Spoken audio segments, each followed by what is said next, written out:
Hi friends, నేను movie రాజా. ఓవైపు anchor గా కొనసాగుతూనే మరోవైపు వరుసగా సినిమాలు చేస్తున్న రేష్మి గౌతమ్కి ఊహించని షాక్ తగిలింది. ఎప్పటిలాగే ఈసారి కూడా సవ్యంగా సాగిపోతుందని భావిస్తే ఓ తమిళ దర్శకుడు తెర మీదకి వచ్చి దిమ్మ తిరిగే జలకిచ్చాడు. అంతేకాదు అతడు కేసు కూడా పెట్టడంతో ఆమె డీలా పడిపోయింది. అసలు మ్యాటర్ ఏంటనే కదా మీ డౌట్, చెప్తా వినండి. ఇప్పటి వరకు రేష్మి నటించిన సినిమాలన్నీ బాక్సాఫీస్ వద్ద బోల్తా పడ్డాయి. ఒక్క గుంటూరు టాకీస్ కాస్త పర్వాలేదనిపించింది, కానీ మిగతావన్నీ తుస్సుమన్నాయి. దీంతో ఈ అమ్మడు ఈసారి కాస్త గేరు మార్చింది.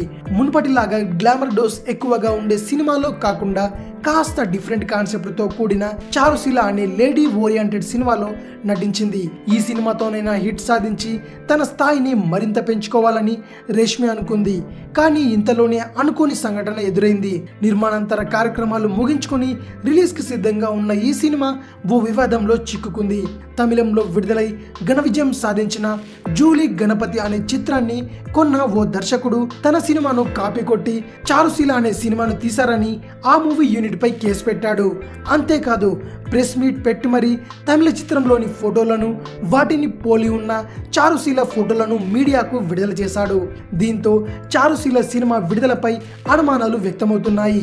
చారుశీలతోనైనా విజయం సాధించాలని భావించిన రేష్మికి ఆదిలోనే హంసపదన్నట్టుగా ఈ వివాదం అడ్డంకిగా మారింది. మరేం జరుగుతుందో చూడాలి. ఇది విషయం. మరిన్ని మూవీ న్యూస్ కోసం రిమిక్స్ కింగ్ ఛానల్ ని సబ్స్క్రైబ్ చేయండి. Thanks for watching. బాయ్.